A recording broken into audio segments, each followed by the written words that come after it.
میرا اورنگزیب صاحب سے سوال ہے کہ ہمارے منسٹر نے بھی کہا تھا کہ جو ہمارے طیارے تھے وہ انڈیا کے طیارے جو کافی تھے ان کو ہم گرا سکتے تھے، تو کیا یہ بات صحیح ہے؟ ہمیں کیوں نہیں گرائے؟ اگر ہم گرا سکتے تھے تو ہم نے کیوں نہیں گرائے؟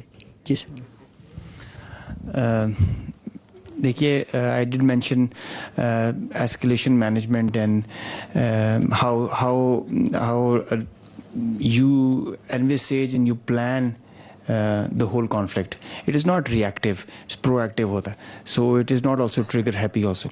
So the principles give you direction and accordingly aap usko enact karte in the whole architecture.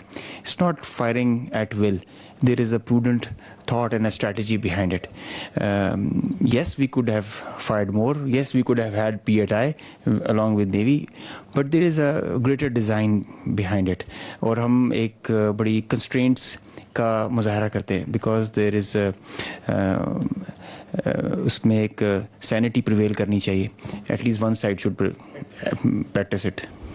دیکھیں میں اس میں دوبارہ یہ ایڈ کرنا چاہوں گا، میں نے 2 بار یہ پہلے کہا ہے یہ دونوں نیوکلیئر طاقتیں ہیں، دونوں ممالک، ان کے درمیان جو جنگ ہے وہ ایک حماقت ہوگی.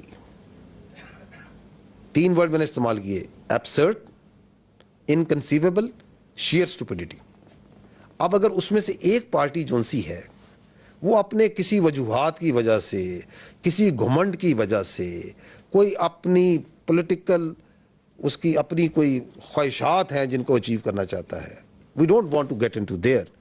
If he is trying to carve out a space تو وہ آگ سے کھیل رہا ہے. اس میں میچور پارٹنر کون ہے؟ میچور پلیئر ہم ہیں. اور آپ نے اس پورے پروسیس میں دیکھا جو اس طرح اے وی ایم اورنگزیب نے کہا کہ ایسکیلیشن کو کنٹرول ہم کر رہے تھے.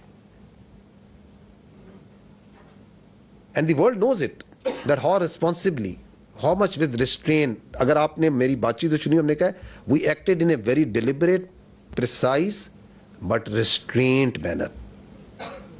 اپنی جو ہماری کلچر ہے، جو ہماری ٹریننگ ہے، جو ہمارے ایتھوز ہیں، اس کے مطابق سولینز کو ٹارگٹ نہیں کرنا، مساجد کو ٹارگٹ نہیں کرنا، پلیسز آف ورشپ کو ٹارگٹ نہیں کرنا.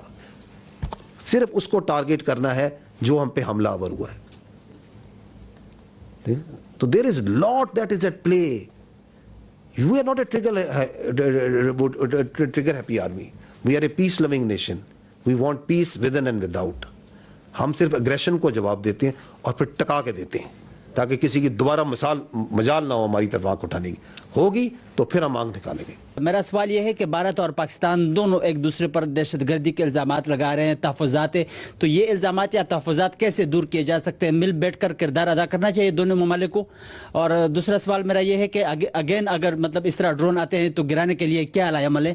اور ساتھ ساتھ جو مطلب بھارت کی جانب سے آپ نے بات کی لوگوں کی کہ ہم نے لوگوں کو ٹارگٹ نہیں کیا، تو آپ کا لوگوں کے لیے میسج کیا ہے اور پھر بھارتی آرمی کے لیے آپ کا پیغام کیا ہے؟ دیکھیں وہ جو ڈرون ہے وہ 84 سے آپ کا دل نہیں بھرا جو ہم نے گرا دی ہیں. جتنے آئے تھے گرا دیے، ٹھیک ہے، آئیں گے اور گرا دیں گے. تو آپ please there is no issue, remain totally comfortable. What ever they will send, what ever they can send with the support of the people of this country, your armed forces have the capability to take them on. Absolutely no issue. جو آپ نے پہلی بات کیا کی تھی؟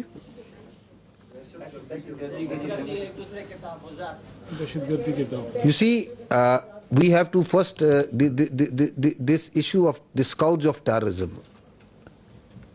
Who is facing it? It's Pakistan. Who is sponsoring it? Who is abetting it? It's India. So that's the reality. Do you think that they are conducting, they are prosecuting terrorism in Pakistan through multiple proxies? How to deal with it? How to deal with it is to gel the nation to stand together as we have stood like a steel wall